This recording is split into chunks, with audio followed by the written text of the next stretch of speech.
consistente referencia solo a casos en materia penal o civil, como hemos hecho. Entonces, el ejercicio que vamos a hacer va a ser el siguiente. Yo les voy a contar la primera parte de la historia, que es la más extensa, y la idea es que vamos a tomarnos un tiempo para que ustedes le den lectura al segundo acto administrativo y luego vamos a evaluar cómo ustedes analizan las decisiones tomadas por el despacho alrededor de este caso en particular. Digamos que acá tengo dos situaciones. La primera es que en el transcurso de nuestras sesiones, si ustedes se han dado cuenta, he hecho muchísima referencia a el papel que juegan las superintendencias en nuestro país, ¿sí? Digamos que las superintendencias son un tipo de entidades del Estado que juegan un rol especial de regulación de cierto tipo de asuntos.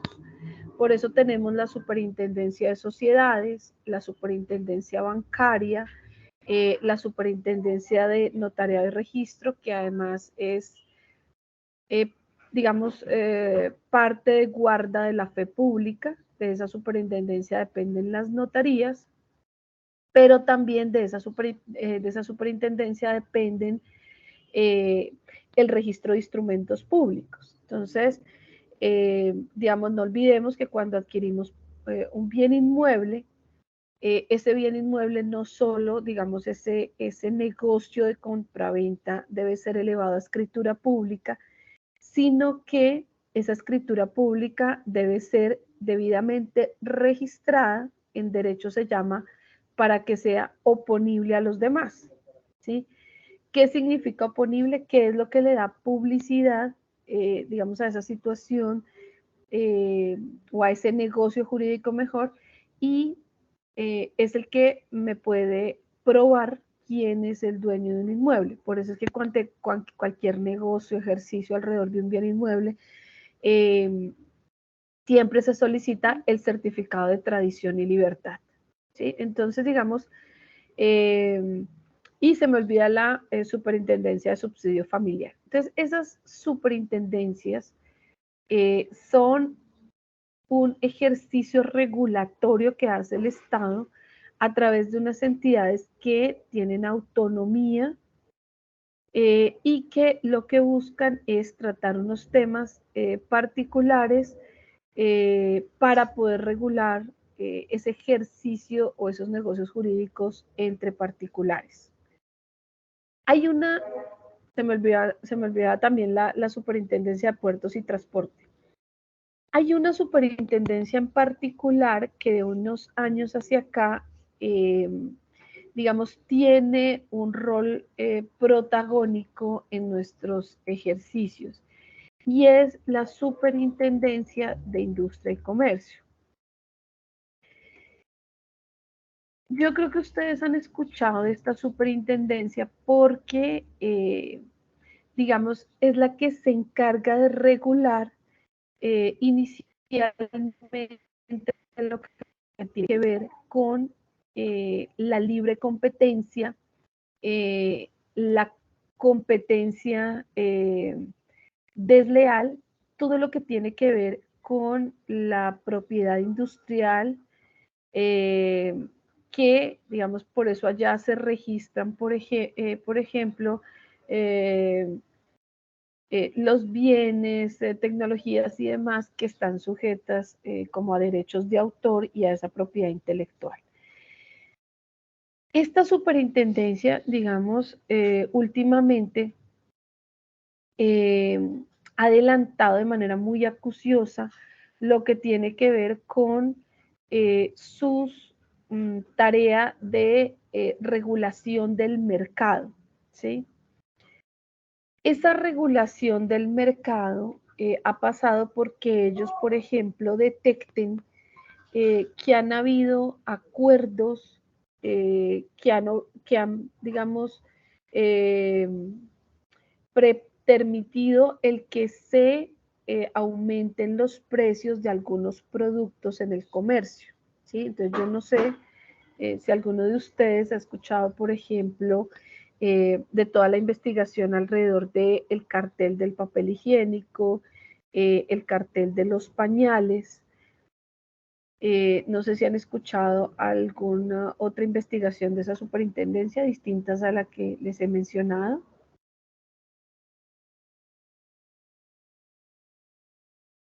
Ruta del Sol. La investigación a través de Ruta del Sol.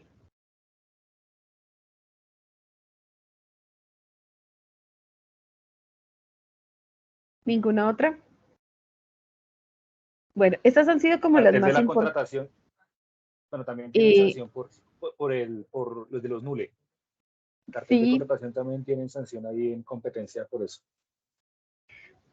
digamos que lo importante de lo que nos dice Juan José es que fíjense que es una entidad que entra a regular también algunos asuntos en materia contractual, ¿sí? Entonces, muchas veces nosotros pensamos en los temas de la contratación estatal y pensamos en la labor que desarrollan los entes de control, incluso de la incidencia penal que ciertas conductas en materia contractual tendrán, y de pronto pensamos en la labor de las veedurías ciudadanas, ¿sí?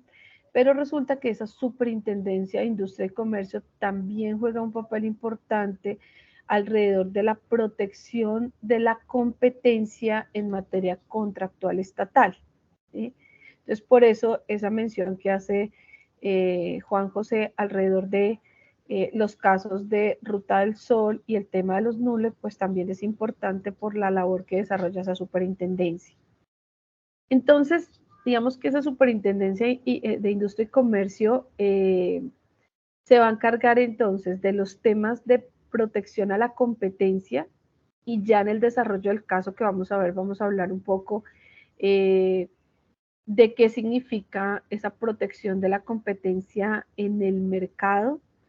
Se ocupa del tema de datos personales que había olvidado mencionarles, por eso incluso yo no sé si ustedes han escuchado que las entidades públicas tienen la obligación de publicar las bases de datos que contengan datos personales de los ciudadanos, como una manera de proteger los datos sensibles y de que los ciudadanos sepamos dónde está nuestra información. Protege los derechos de los consumidores y todo el tema de la propiedad industrial, ¿sí?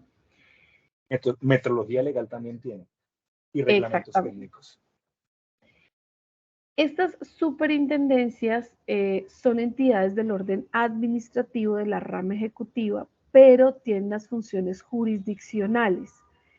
Eso quiere decir que adelantan en el marco de los procesos administrativos unas tareas que dan lugar a sanciones por violación de el régimen de competencia, el régimen de propiedad industrial, el régimen, o mejor, el contemplado alrededor de derechos de los consumidores. Entonces, un poco los procesos que se siguen son de carácter administrativo, pero en el marco de esa función jurisdiccional que tiene como entidad del orden administrativo.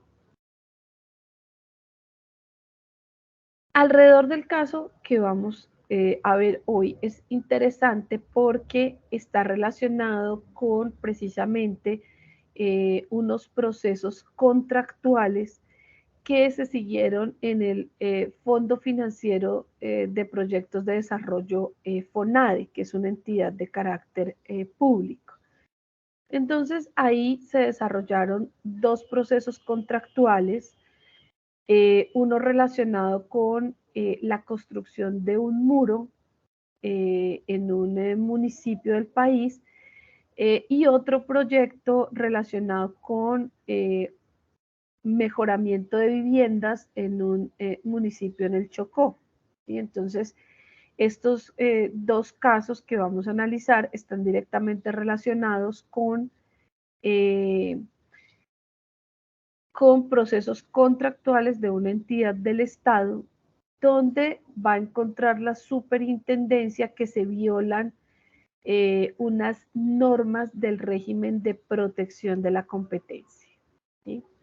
Entonces, ustedes tienen en el Classroom esta, digamos, primera decisión que toma la superintendencia y le pueden dar lectura. Yo se las voy a contar hoy porque el documento es extenso y luego vamos a ver la decisión de segunda instancia porque contra esta resolución que les voy a exponer hoy, digamos, las personas sancionadas interpusieron un recurso de reposición que entra a resolver la superintendencia, y en ese recurso de reposición es que hace un análisis sobre la conducencia, la pertinencia y la utilidad de la prueba. Ya les voy a contar por qué. Entonces, van viendo ustedes la imagen de la resolución. Les voy contando tanto el caso como las consideraciones de la superintendencia. Voy a desactivar temporalmente la cámara para que no se me vaya a dañar el sonido y ustedes al tiempo puedan ir viendo un poco el caso. Esta decisión de la superintendencia es del año 2019 y en este acto administrativo decide imponer unas sanciones a unos particulares por infracciones al régimen de protección de la competencia. Previo a esta decisión, la superintendencia adelantó todo el proceso judicial de investigación que pasó por expedir una resolución de apertura de investigación. Luego, una de las superintendencias delegadas, en este caso la Delegatura para la Protección de la Competencia, hace el estudio de caso y ordena abrir una investigación y formular un pliego de cargos contra unas personas que conformaron unos consorcios para presentarse a los procesos contractuales que les empecé a mencionar, ¿sí?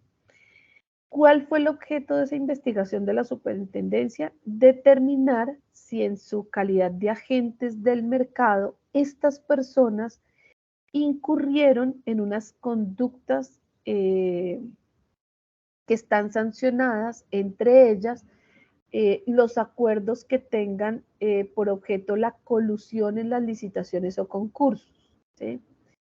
Esto aplica para todas las entidades públicas. Entonces, si alguno de ustedes trabaja en oficinas de contratación, digamos que es importante conocer de estos procesos porque se puede uno encontrar con un caso parecido dentro de un proceso contractual que se adelante en la entidad. En la apertura de la investigación y en la formulación del pliego de cargos, lo que encontró es que a partir de una queja que fue presentada por el gerente de esa unidad de procesos de selección de FONADE, o sea, digamos un área de las oficinas de contratación. Hay algunas oficinas que adelantan procesos en su conjunto, hay oficinas que pueden dividirse en áreas, direcciones, subdirecciones de procesos de selección, de ejecución y de apoyo a la supervisión. Entonces, digamos que en este caso fue el gerente de la unidad de procesos de selección quien se da cuenta de lo sucedido y presenta la queja ante la Superintendencia de Industria y Comercio. Lo que se señala es que estas personas coludieron para lograr que les fuera adjudicado, o sea, llegaron a un acuerdo secreto, dicho coloquialmente, para lograr que a uno de ellos se le adjudicara un proceso contractual o mejor, 2 procesos contractuales en FONADE. Aquí les voy a mostrar cómo están,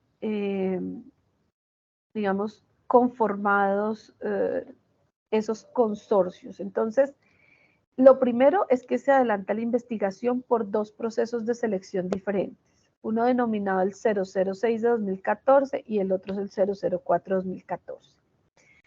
Lo que ustedes visualizan a primera vista es que con distintos nombres de los consorcios se presentan a el proceso contractual las mismas personas. Entonces, fíjense que el consorcio que ven ustedes ahí en la pantalla, en la tabla 1, Pijao, lo conforman Efraín Cucunuca y Javier Arturo Ayola.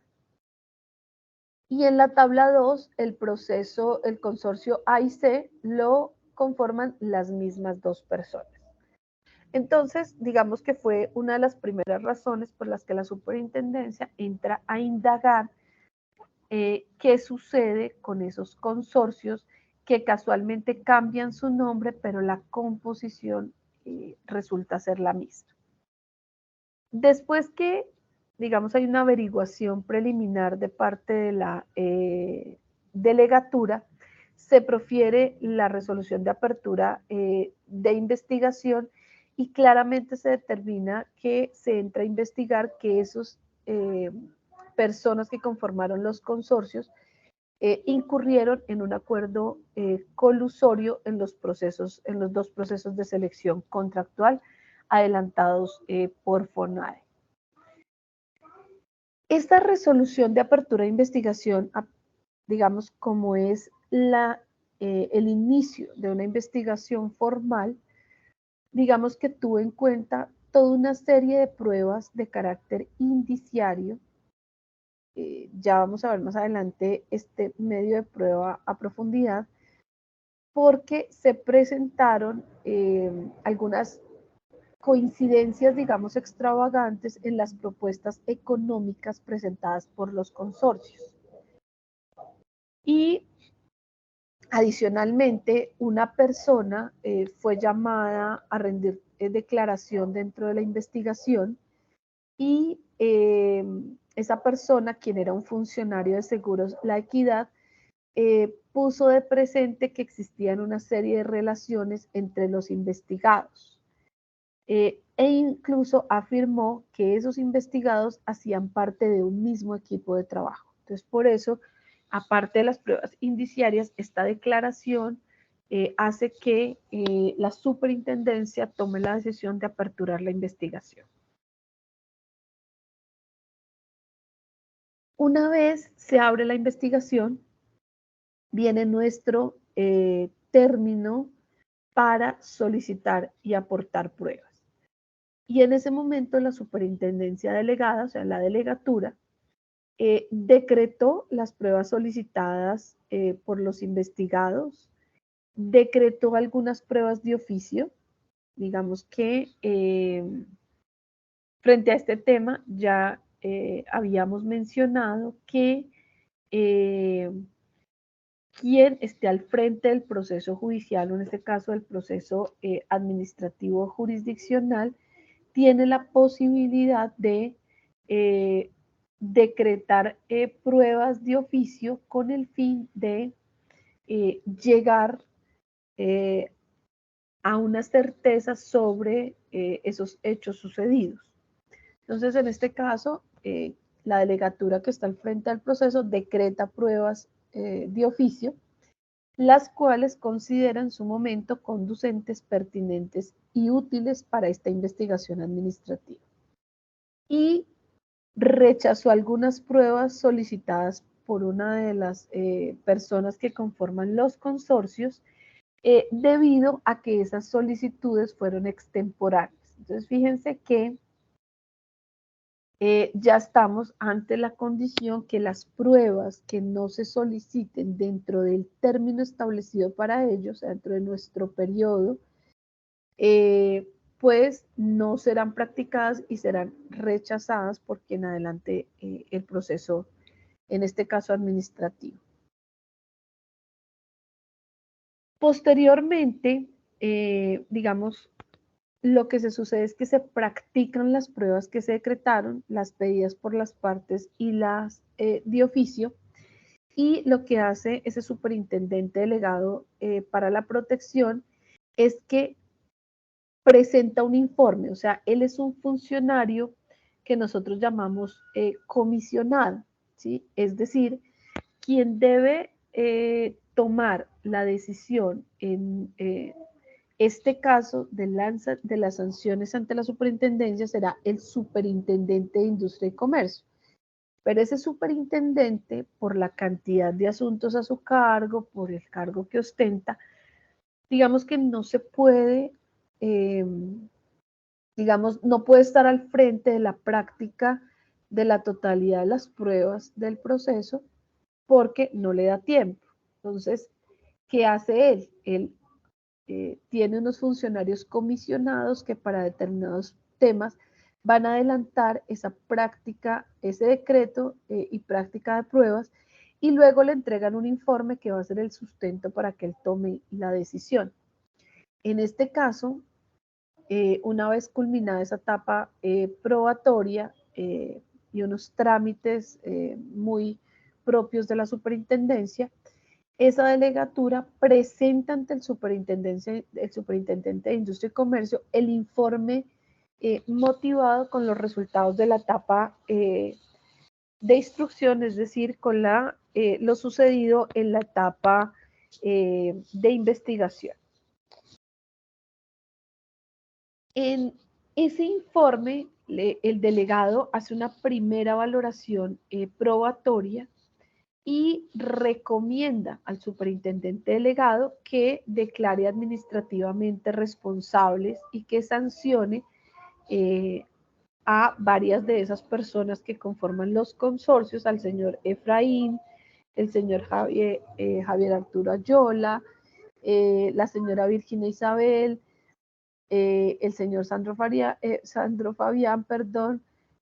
a Feligno y Lorenzo Orozco Pavón. Es decir, que declare administrativamente responsables a esas 6 personas que integraron esos consorcios en los 2 procesos contractuales. Frente a otros participantes del proceso de selección, frente a otros proponentes, esa delegatura, digamos, solicita que se archiven las investigaciones. Esas otras personas no las ven ustedes en las tablas que estamos referenciando porque se determinó que no participaron de ambos procesos contractuales y frente a ellos se decide archivar las investigaciones. Digamos que lo que encuentra esa delegatura frente a estos miembros de consorcio es que en efecto hay unos indicios de que se coludieron en los procesos de contratación, ¿sí? Por ejemplo, que los documentos de las propuestas, que ya les voy a hablar de ellos con detenimiento, pues tuvieron unas similitudes en elementos como las portadas, los índices de contenido, las cartas de presentación, los certificados de pago de seguridad social, los anexos a las propuestas como las cartas de conformación de los consorcios y los documentos de apoyo a industria nacional. Entonces, ¿qué es lo que encuentra la superintendencia? Que eso pasa muchísimo y es que los documentos son casi idénticos, incluso en el tipo de letra, en su contenido, y entonces a primera vista se tiene el indicio que claramente se proyectaron esos documentos, se elaboraron por una misma persona.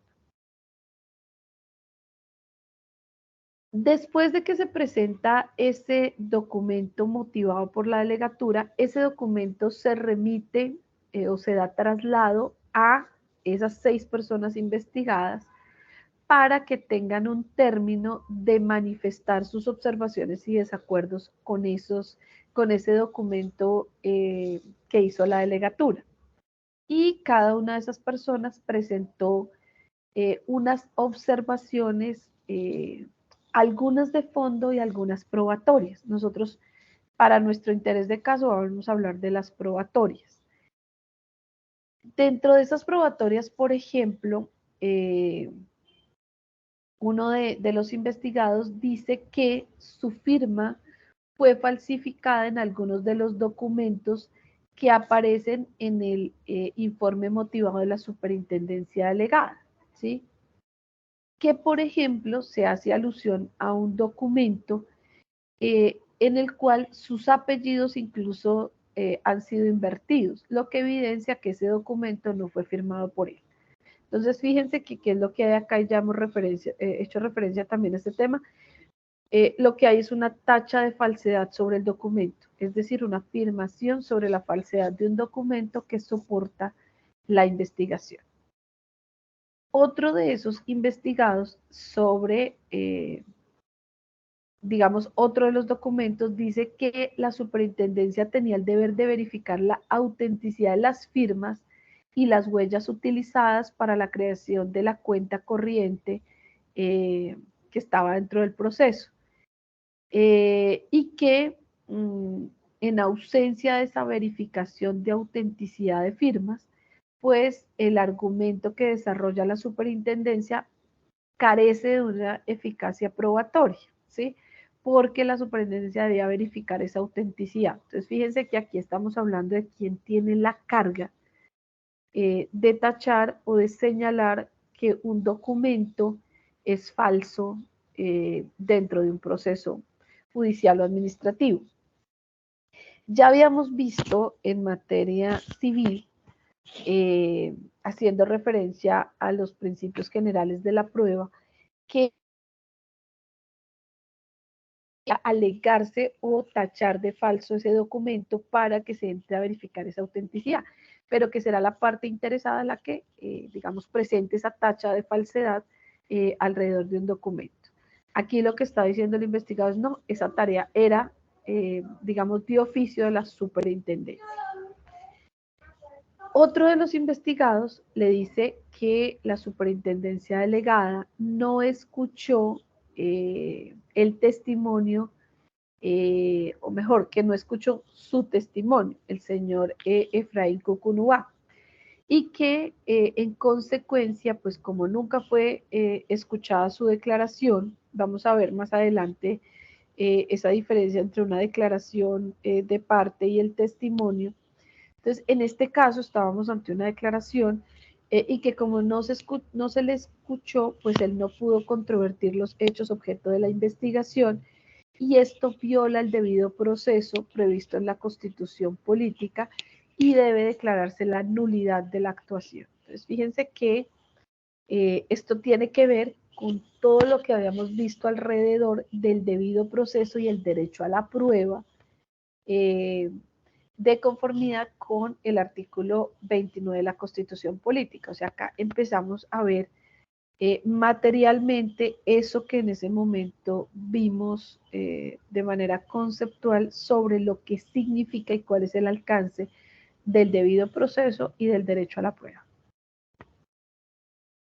Otro de los argumentos de ese mismo investigado, Efraín Cucunúa, dice que esa delegatura, digamos, tuvo unas muestras de arbitrariedad en su actuación administrativa, porque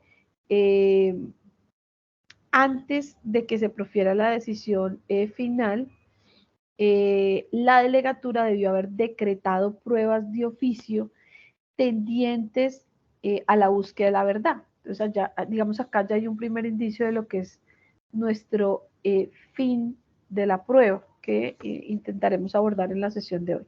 ¿Cuál es el fin de la prueba? La búsqueda de la verdad. Y en este sentido, lo que está diciendo es, casi que la delegatura tenía la obligación de decretar pruebas de oficio para encontrar la verdad y en relación con establecer esa autenticidad de las firmas del investigado, la delegatura no decretó ninguna. Entonces, otra vez está diciendo, mire, frente a la autenticidad del documento, usted tenía la obligación de verificarlo, si ese iba a ser sustento de su decisión, y tenía que haber decretado pruebas de oficio con miras a establecer esa autenticidad. Uno de los argumentos, digamos, de ese mismo investigado tiene que ver con el bloque de constitucionalidad que también habíamos hecho referencia, y es que señala que esa actuación que hizo la superintendencia delegada viola las normas en materia de derechos humanos que están contenidas en el Pacto de San José de Costa Rica, y que en esas normas, que además hacen, digamos, son relativas a los derechos civiles y políticos de los ciudadanos, pues se contemplan unas garantías inherentes a la dignidad humana. Y esas garantías son las que nosotros constitucionalmente tenemos contempladas, entre ellas el debido proceso y ese derecho de contradicción que se deriva también del debido proceso, o sea, la posibilidad de controvertir esas pruebas. Después de ese pronunciamiento de los investigados, más el informe de la superintendencia delegada, ese informe motivado, el superintendente procede a resolver esa investigación. ¿Y cómo lo hace? Lo primero, siempre habrá un análisis de la competencia funcional, o sea, aquí el superintendente reitera que tiene la competencia para tomar decisión en este caso. Luego, hace un análisis de carácter normativo sobre cuáles son las infracciones que en este caso se están violando por parte de los investigados. Y aquí, digamos que son importantes porque es parte de nuestro, digamos, de nuestro interés, lo que señala el decreto 2153, que es lo que está investigando, la conducta que está investigando la superintendencia. Y hace referencia a esos acuerdos contrarios a la libre competencia. El artículo 47 señala que para el cumplimiento de las funciones, que son las funciones de la superintendencia, se consideran contrarios a la libre competencia, entre otras conductas, la que tenga por objeto la colusión en las licitaciones o concursos, o los que tengan como efecto la distribución de adjudicaciones de contratos, distribuciones de concursos o fijación de términos en las propuestas.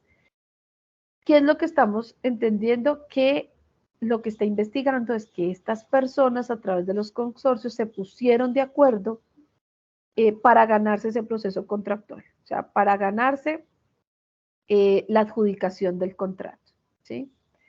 Y hace referencia también la superintendencia a ese contenido de la ley 155 de 1959, que señala que están prohibidos los acuerdos o convenios que directa o indirectamente tengan por objeto limitar la producción, abastecimiento, distribución o consumo de materias primas, de productos, mercancías y en general toda clase de prácticas, procedimientos o sistemas que limiten la libre competencia o mantengan o determinen precios inequitativos.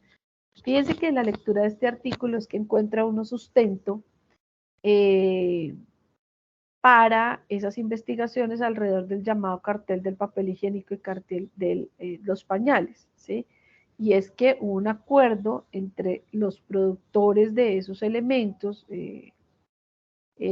Scott, familia, o sea, todos esos que nos producen ese bien, y digamos se pusieron de acuerdo para determinar unos precios inequitativos en el mercado. Entonces se ponían de acuerdo para elevar los precios y mantenerlos en un nivel para los ciudadanos. ¿Qué hace posteriormente el superintendente? Va a hacer referencia a la conducta investigada y aquí encuentra unos temas interesantes este acto administrativo. Lo primero es que hace referencia a qué significa esa libre competencia económica y cuáles son las prácticas restrictivas de la competencia en la contratación estatal, ¿sí? Entonces nos empieza diciendo que a partir de la Constitución y la jurisprudencia constitucional nuestra, digamos, nosotros tenemos una economía social de mercado, ¿sí? Y en esa economía social de mercado, digamos, se protege la libre competencia económica y por ende la libre concurrencia de los agentes económicos al mercado. ¿Sí? O sea, hay una libertad en el mercado y será una libertad regulada. Eso lo encontramos en unos artículos constitucionales que los podemos ver acá a continuación y son los que nos hacen referencia a la protección de esos derechos e intereses colectivos y a cómo consideramos se debe desarrollar esa actividad económica y esa libre competencia. Entonces, es un mercado libre regulado por el Estado porque fíjense que nos dice el artículo 333 que la libre competencia económica será un derecho, pero que supone unas responsabilidades para quien lo ejerce. Y ahí es donde el Estado entra a regular cómo es el ejercicio económico del mercado de esos agentes económicos. Dice que será el Estado entonces, en virtud de esta libre competencia económica, de la protección de este derecho, que no existen conductas que impidan, obstruyan o restrinjan esa libertad económica y que buscan evitar o controlar cualquier abuso que las personas o las empresas hagan de su posición dominante en el mercado nacional. ¿Qué es lo que busca el libre mercado? Que tengamos la mejor oferta a unos precios justos como consumidores, ¿sí? No obstante, todos tenemos claro que hay empresas que tienen una llamada posición dominante. Por ejemplo, las empresas que nos prestan los servicios de telefonía móvil, ¿sí? Deben ser 5 o 6 empresas, ¿sí? Entonces tienen una posición dominante en el mercado porque no tenemos una posibilidad muy amplia de elección, ¿sí? Máxime cuando algunas de ellas no tienen una red propia para la comunicación, entonces tenemos pocas opciones, tienen una posición dominante y el Estado entonces entra a regular cómo funcionan esas empresas para controlar que no hayan abusos, ¿sí? Nos dice el superintendencia que de esas normas constitucionales que estamos viendo, la libre competencia económica será un derecho colectivo. O sea, fíjense que esa libre competencia se convierte en un derecho de los ciudadanos. Estos, digamos, hace un análisis después el superintendente en relación con las normas y los presupuestos de la llamada OCDE o de la llamada OCDE. Perdón, supongo que ustedes también han escuchado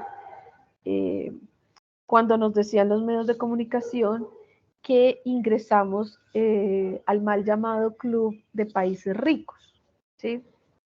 Y eso fue una gestión que durante muchos años hizo el Estado colombiano preparándose bajo unas condiciones para ingresar a esa organización denominada OCDE u OSD. ¿Qué plantea, digamos, o qué era, o qué es la OCDE? Esa es una organización entre países para la cooperación y el desarrollo económico, ¿sí? Y que nos diseña unas políticas económicas y sociales que deben cumplir los estados que hacen parte. Entonces la OCDE nos establece unas condiciones sobre cómo debíamos entrar. Y parte, digamos, de los condicionamientos importantes, porque como protege esas políticas económicas y sociales, la OCDE establece a los estados unas obligaciones que implican modificar su regulación interna para cumplir con las políticas. Entre esas, es muy importante las políticas que tienen que ver con la libre competencia. Es entonces que dice el superintendente que es una función y un deber de la Superintendencia de Industria y Comercio velar por la protección de la libre competencia en los mercados nacionales y fomentar la transparencia y la competencia en los procesos de selección contractual que adelanten las entidades estatales. Y esto va a tener una relación con las políticas de la OCDE porque, digamos, la OCDE relaciona esa libre competencia también con la transparencia en los procesos contractuales, ¿sí? Y entonces rechaza que dos o más proponentes realicen acuerdos para modificar artificialmente los resultados de una adjudicación de un proceso contractual y que esto va a defraudar ese interés público, el cumplimiento de los fines estatales y pues va a defraudar a los demás proponentes que participan en los procesos de contratación pública. Entonces, digamos que la OCDE le da un valor muy importante a esto de la libre competencia alrededor de los procesos contractuales. Dice el superintendente delegado que la colusión en la contratación tiene unos efectos de carácter negativo muy impactantes para el país. El primero es que limita la competencia y la participación de otros proponentes en un proceso de selección justo y que esté regido por los principios de igualdad y transparencia.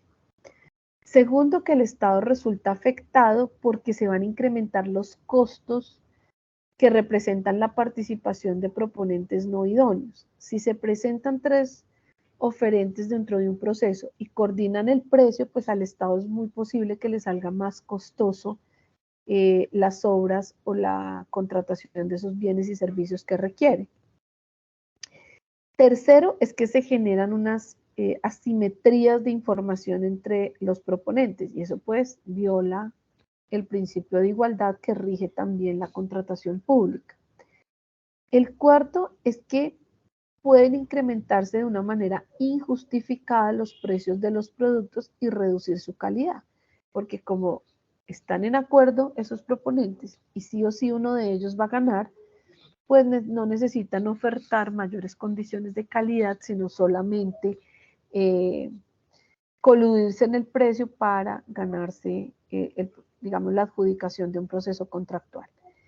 Y el quinto, digamos, efecto negativo que se plantea es que se afecta el bienestar social porque se da una pérdida irrecuperable de eficiencia en el mercado debido al aumento de unas utilidades percibidas por esos participantes, empresarios, consorcios que se han coludido. Entonces, fíjense que digamos, ese término de economía social de mercado tiene todos unos efectos cuando se viola la libre competencia. Recuerda el superintendente, y esto es meramente informativo, que este proceso de colusión en los procesos de selección o de contratación del Estado, pues no solo es contrario a la ética empresarial, y viola esas normas de competencia, sino que además puede derivar en unas consecuencias penales, porque esos acuerdos que son restrictivos de la competencia son un tipo penal que está consagrado en el código, ¿sí? Y el artículo dice que el que en un proceso de licitación pública, de subasta pública, de selección abreviada, o concurso se concertare con otro con el fin de alterar ilícitamente el procedimiento contractual, incurrirá en prisión y multa. Entonces, fíjense que este tema de la colusión no solo tiene un impacto alrededor del proceso administrativo de nuestra economía, sino además tiene una responsabilidad de carácter penal. Digamos que entra la superintendencia por si ustedes quieren con posterioridad leerlo, a decir cuándo se encuentra que puede existir colusión en las conductas. Entonces fíjense que hace mención en la página 14 a cómo se identifican unas señales de advertencia de que hay una colusión o una posible conducta colusoria entre los proponentes. Y esto les puede servir, como les decía, para quienes participan de procesos contractuales. Por ejemplo, que se presenten cotizaciones similares para la elaboración de los estudios previos, que hayan observaciones similares al proyecto de pliego de condiciones. Recuerden que cuando hay observaciones al pliego, la entidad puede estudiar las observaciones y, de ser necesario, modificar el pliego de condiciones definitivo, ¿sí? O sea, atender las observaciones, hacer las modificaciones en el proyecto de pliego y publicar uno definitivo diferente. Entonces, sí, varios hasta ahora posibles interesados hacen observaciones similares, pues la entidad puede tomar decisiones que después afecten esa libre competencia. Que se presente la entrega de varias propuestas por parte de una misma persona. Similitud de los errores en la propuesta, o sea, a veces es, digamos, tan compleja que se presentan los mismos errores en dos o más propuestas. Formatos similares en las propuestas cuando no son provistos por la entidad. Datos, certificaciones y personal idéntico entre distintos proponentes. Documentos presentados con números consecutivos o expedidos con poco tiempo de diferencia o de manera simultánea. Observaciones similares al informe de evaluación de las propuestas.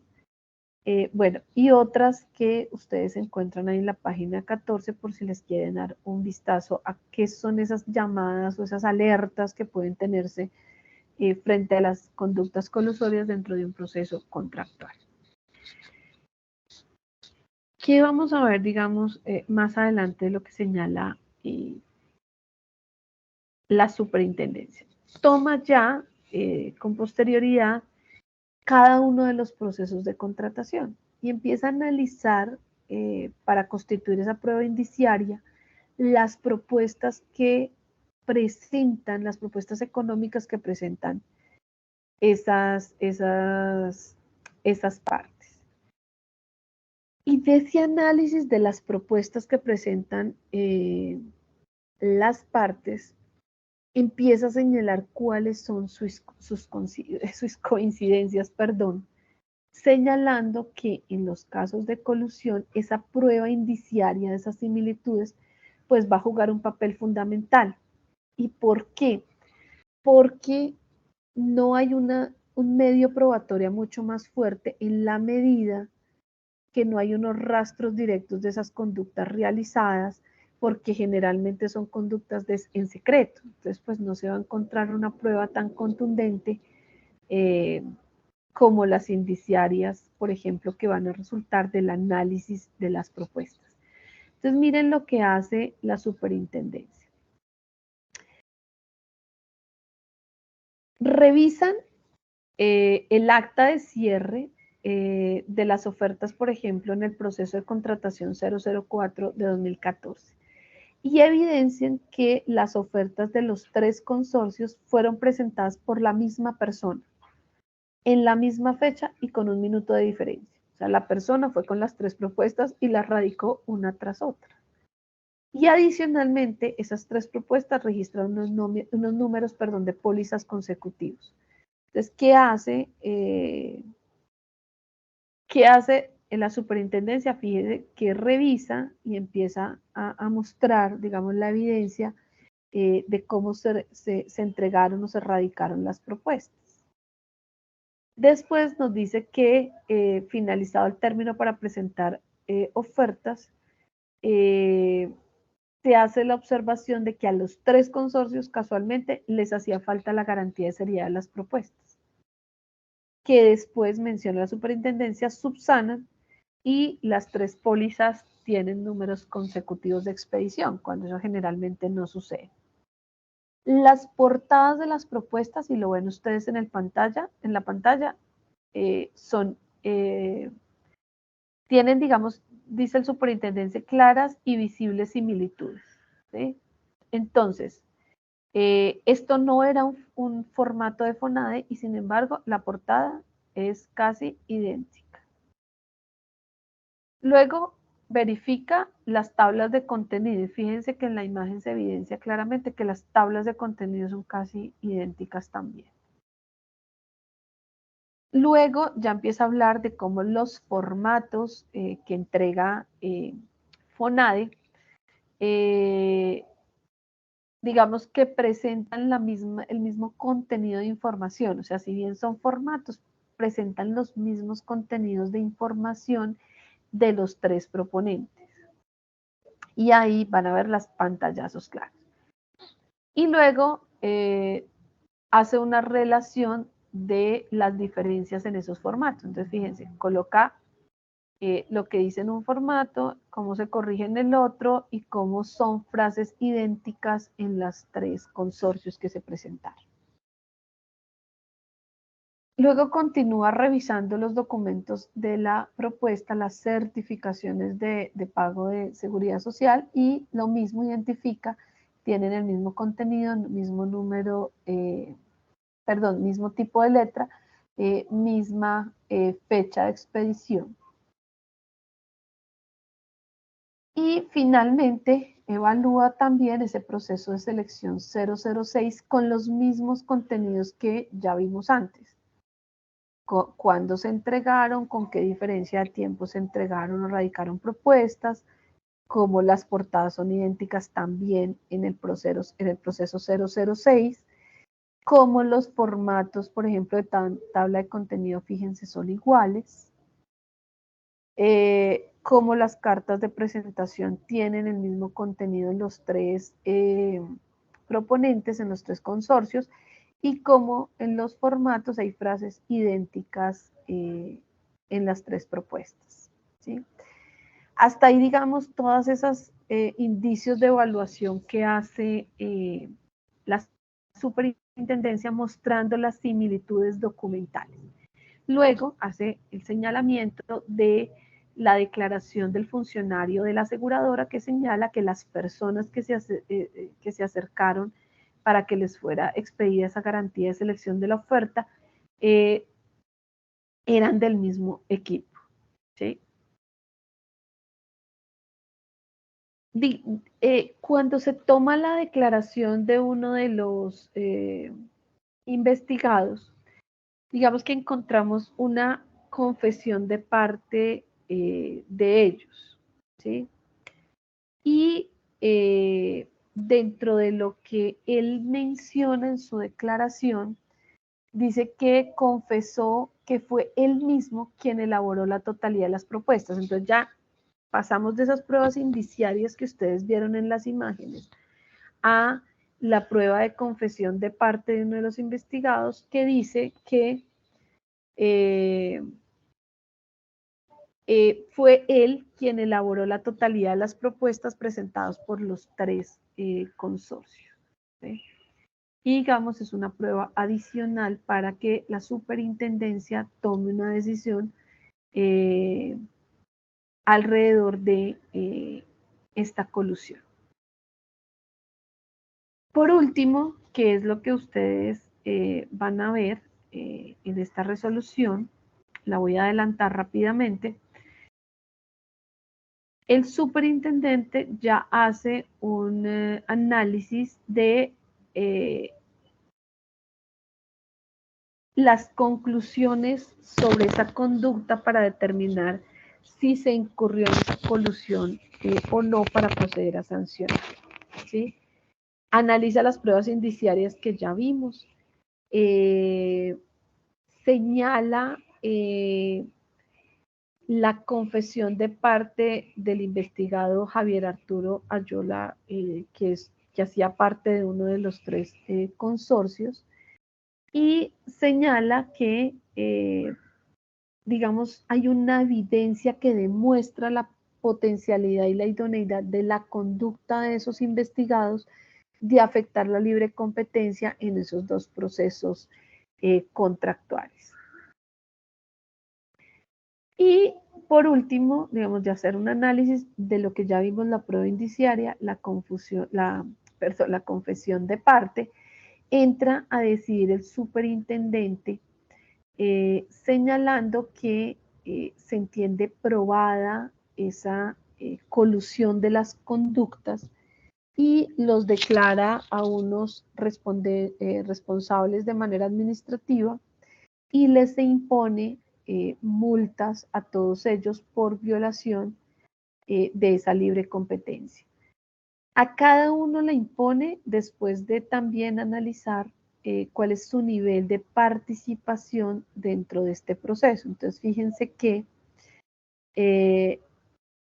impone multas diferentes, al primer señor 178 millones, a Javier Arturo Ayola, que es el que, digamos, confiesa, una multa de 50 millones, y hacia los demás investigados, a Sandro Fabián es el que menos le impone una multa de apenas 6 millones, a los demás muchísimo más altas.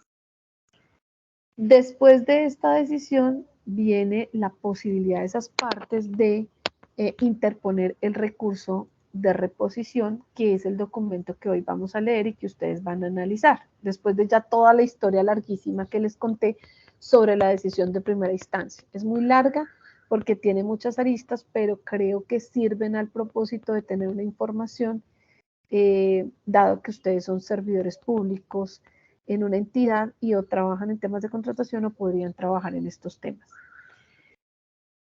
Si a ustedes les parece, nos tomamos los 5 minutos que siempre tomamos de agua, café y iniciamos a darle lectura a esta resolución que ustedes ven. Ambas resoluciones están colgadas en nuestro Classroom, pero le empezamos a dar lectura al recurso de reposición, porque se van a dar cuenta que esos sancionados lo fundamentan particularmente en el tema probatorio,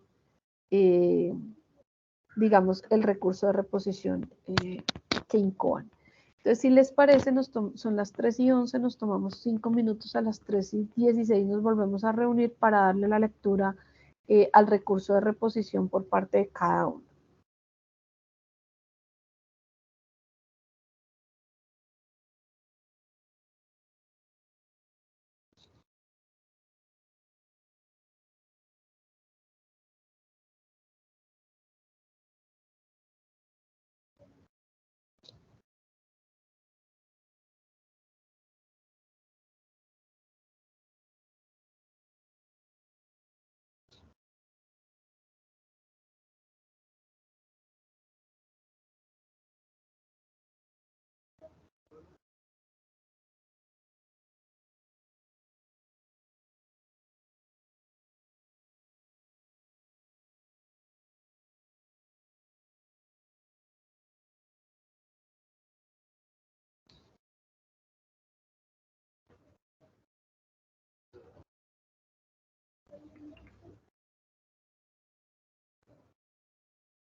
Bueno, ya estábamos todos nuevamente conectados.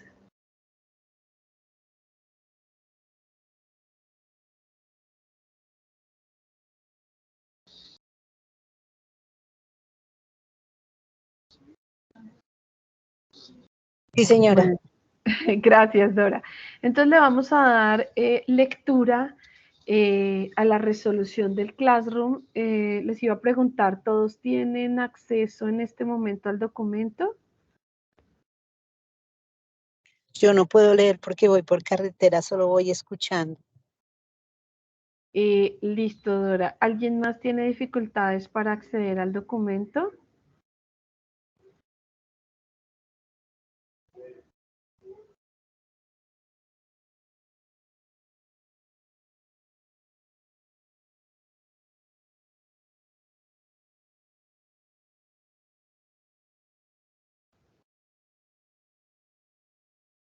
Listo, Jairo. Me cuentas, por favor, si puedes acceder y Natalia, que también está accediendo al Classroom. Es la resolución más corta, que es la 9809.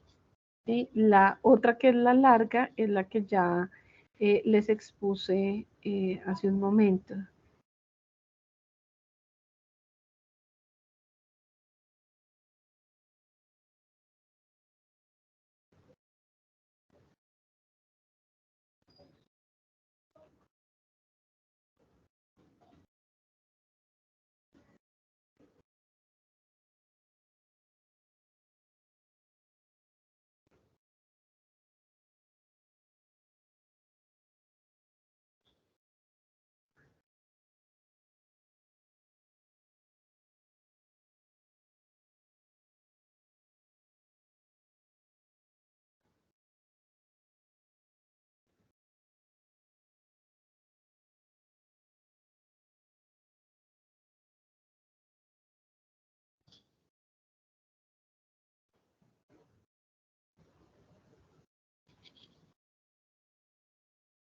Sí, Natalia, la del 25 de abril, que es la más corta, ¿sí? La otra es la que les expuse, porque es mucho más larga, que se la dejo porque si quieren ojearla en algunos temas interesantes, pero esa es la que ya detalladamente les expuse. Entonces le damos lectura a la del 25 de abril de 2019. Si ustedes quieren, se pueden concentrar, perdón, en los primeros considerandos hasta el cuarto considerando, y luego dar un salto de pronto a estos requisitos para el decreto de pruebas en las actuaciones administrativas. Lo que podemos obviar son un poco los argumentos de las partes, que los vamos a encontrar igual relacionados en los requisitos para el decreto de pruebas cuando se haga el análisis. Ahí podemos dar un salto a esas dos. Sí, buenas tardes. Sí, John, buenas tardes. Buenas tardes.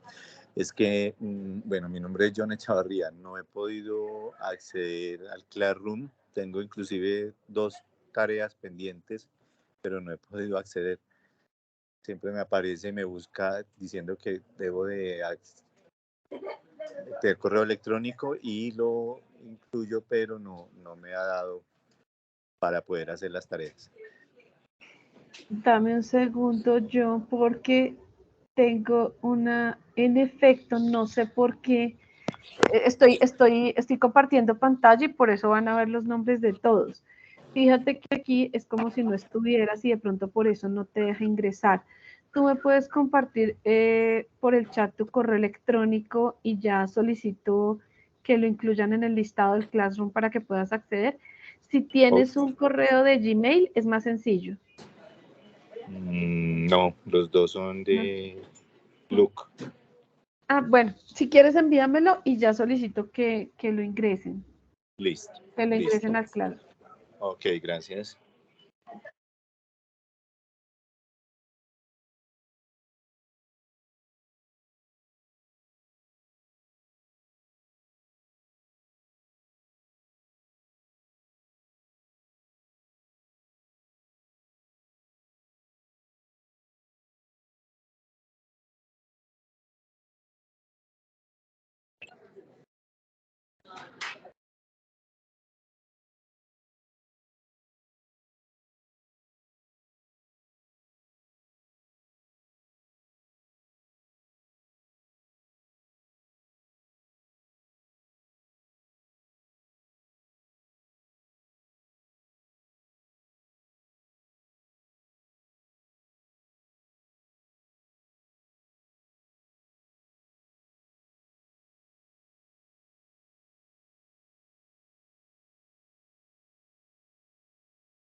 John, ¿puedes revisar si ya te llegó la invitación para acceder?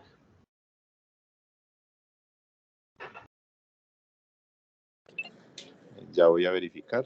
Un momento. Gracias.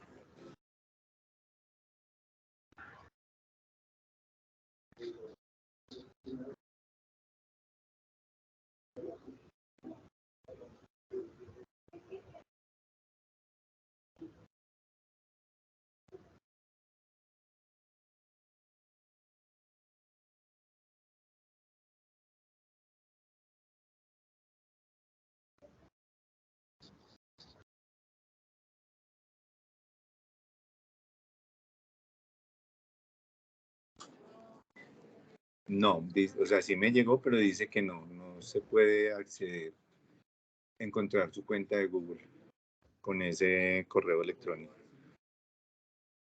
Dame un segundo si puedo revisar técnicamente porque no te ha dejado ingresar. Ok, gracias.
John, parece que hay alguna restricción por lo que el correo es de Microsoft y no de Gmail. Entonces, lo que podría hacer es que me tocaría generar una carpeta de pronto para que puedas ingresar a los documentos y a ¿cómo se llama? Y a los talleres, pero me toca después de que terminemos la sesión poder compartirla, ¿sí? Listo, profesora. Muchas gracias, muy amable. Voy a intentar es compartirte, pero no. Por lo pronto, esta resolución.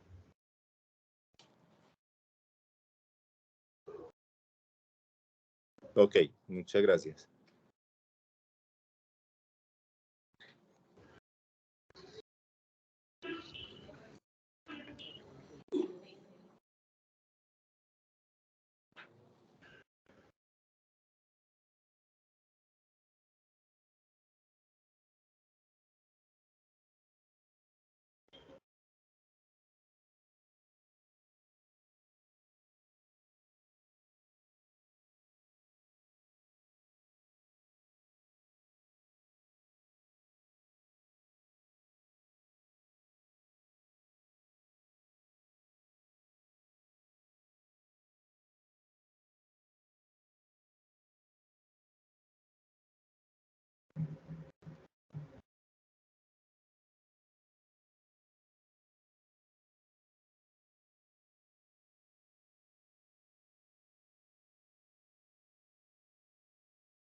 John, ya te envié los 2 documentos, que son las 2 resoluciones de hoy.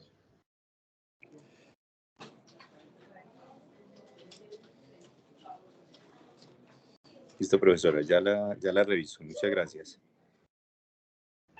Vale, quedo atenta.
Y bueno, ya terminaron de hacerle la lectura al acto administrativo.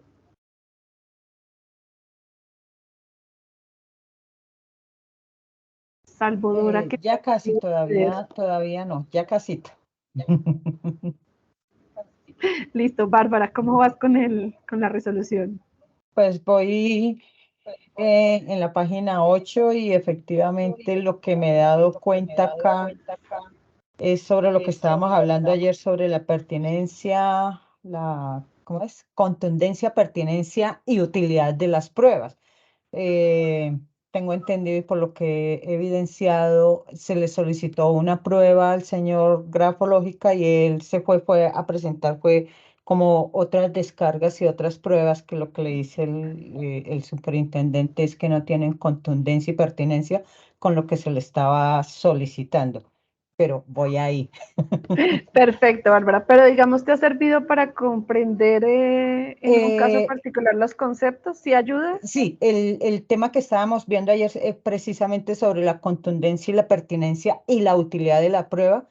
Efectivamente, tengo, por lo que he leído hasta ahora, sí me ha dejado como más claro con respecto precisamente con el ejemplo y con lo que estábamos hablando ayer, que una cosa es la contundencia, otro la pertinencia de mirar o no esa prueba dentro de ese expediente, o sea, porque el objetivo no es mandar pruebas que pueden sí o no dar al caso, sino al contrario, pruebas que efectivamente no tienen que ver con el caso y pues lo que buscarían es como confundir al juez y el juez lo que debe es también analizar todas esas pruebas y decir, identificar y decir, estas pruebas sí son pertinentes al caso o estas no. Perfecto, Bárbara.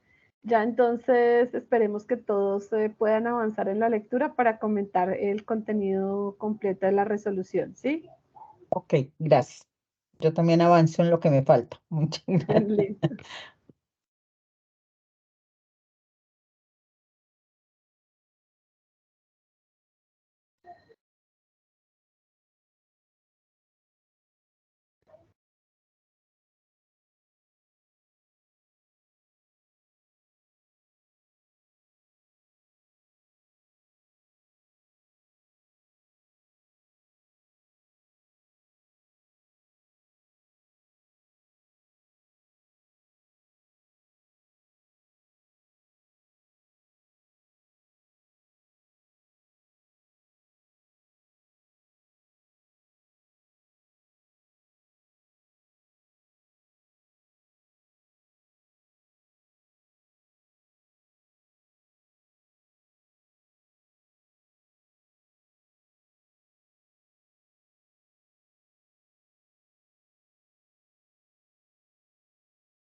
Ya cuando termino de leer, identifico efectivamente, entonces ya como que me quedó como un poco más claro, es que la pertinencia de la prueba tiene que ver es con lo que yo voy a probar y lo que es permitido por la ley. Entonces, ¿para qué voy a pedir, digamos, la firma? La autenticidad de la firma y todo, si ya con todas las pruebas que se habían anexado dentro del expediente estaba claramente demostrado la participación de los oferentes dentro del proceso licitatorio y lo que se estaba discutiendo o lo que da la resolución es precisamente sobre la participación de ellos en el proceso licitatorio y la conmunación, lo que ellos se pusieron de acuerdo para hacer que la licitación fuera eficiente, más no lo que estaba debatiéndose en ese momento, que es con la contundencia, es con respecto a que yo para qué voy a tener los testimonios tanto del contador como del supervisor del contrato si lo que no se está debatiendo es la ejecución del contrato como tal, sino era la participación ilícita de ellos en la licitación. Más o menos. Sí, Bárbara, muy bien. Muy bien, muy bien. O sea, yo siempre le pregunto a Bárbara porque ella desde el comienzo nos comentó que no había estudiado Derecho y por eso el tema del análisis que ella hace, digamos, no está mediado por un conocimiento previo. Entonces, no, Bárbara, estuvo perfecto. La idea sí era que entendieras un poco más los conceptos, ¿sí? Alguien que de pronto de la lectura le pueda dar una explicación a Bárbara entre esa diferencia entre la conducencia y la pertinencia.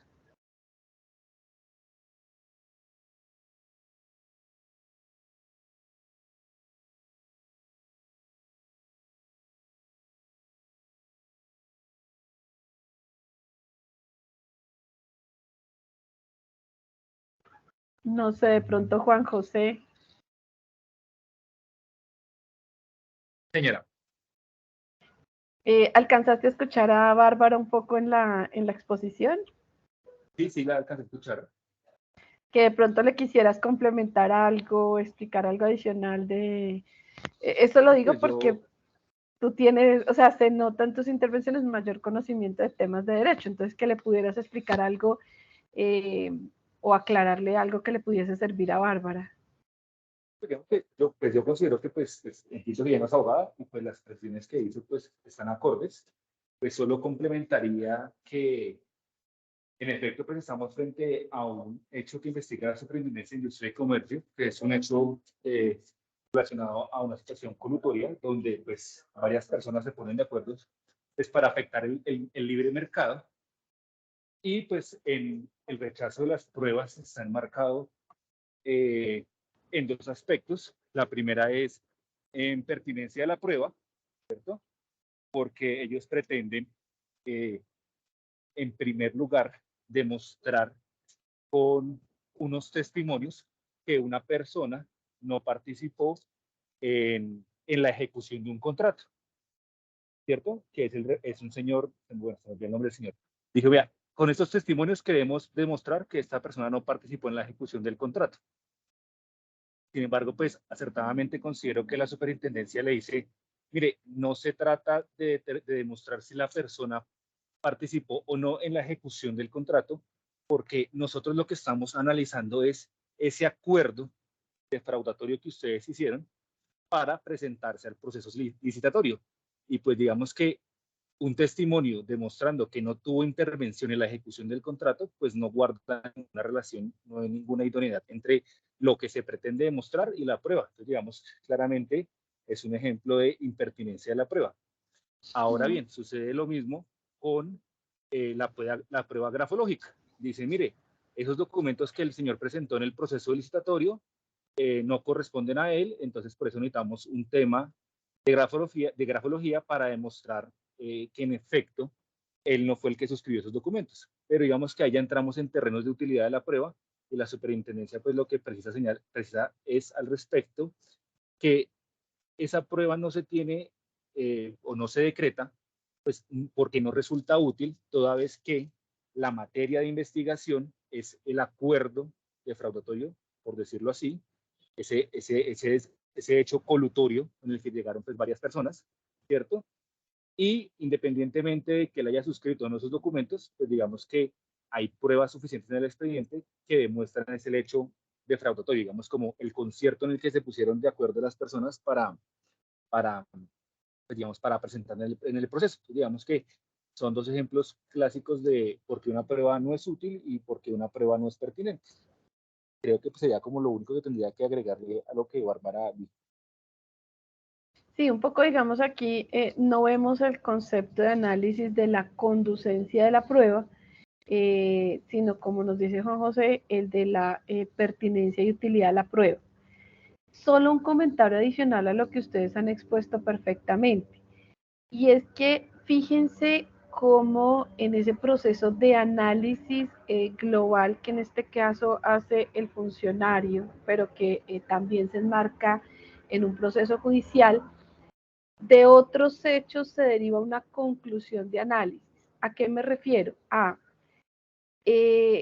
Cuando el superintendente le dice al señor que si él alegaba que los documentos suscritos del proceso de selección eran falsos y que era una víctima de una falsificación, pues cómo es que registraba ese proceso como una experiencia acreditar en el registro único de proponentes, ¿sí? Que el registro único de proponentes es donde los contratistas del Estado registran su experiencia para que se evalúen dentro de los procesos contractuales. Entonces, de un hecho deriva una conclusión de análisis de que no tiene sentido afirmar ser víctima de la falsificación cuando por otro lado hace un aprovechamiento de esa información para acreditar experiencia seguramente para participar en procesos futuros con el Estado, o sea, está acreditando una experiencia hacia el futuro. Entonces, fíjense cómo pues, se llega desde la superintendencia a esa conclusión de análisis, o sea,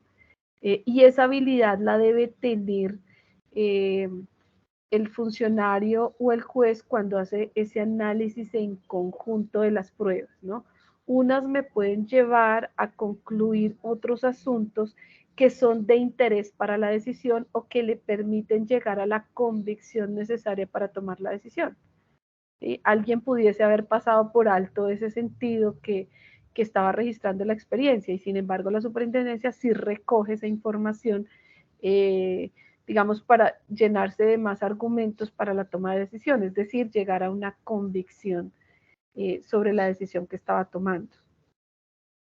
Creo que el caso es sencillo, aporta unos elementos y algún conocimiento adicional que a ustedes les puede servir y que creo que es de interés, porque como les decía, uno de los procesos contractuales siempre piensa en el papel que juegan los organismos de control y que juegan máximo las veedurías, pero fíjense que una entidad como la superintendencia también tiene un rol alrededor de ciertas situaciones que afectan la libre competencia y que se presentan dentro de esos procesos.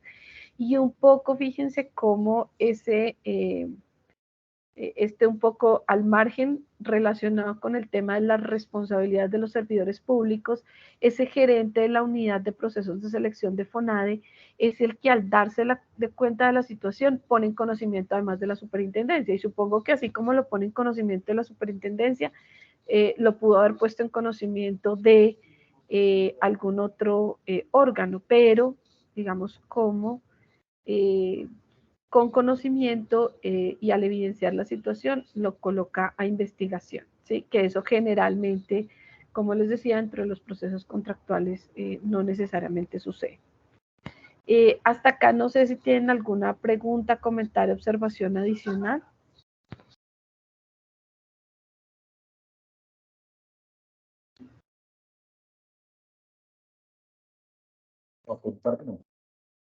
Perfecto, Juan José, Natalia, muchas gracias.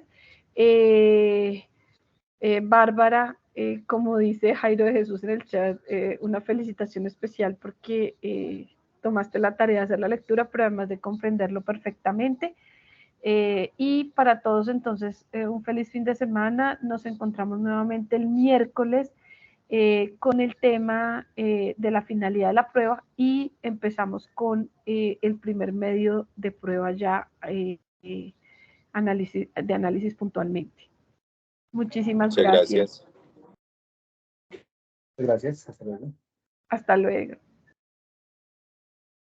Hasta luego, muchas gracias. Hasta luego, Bárbara.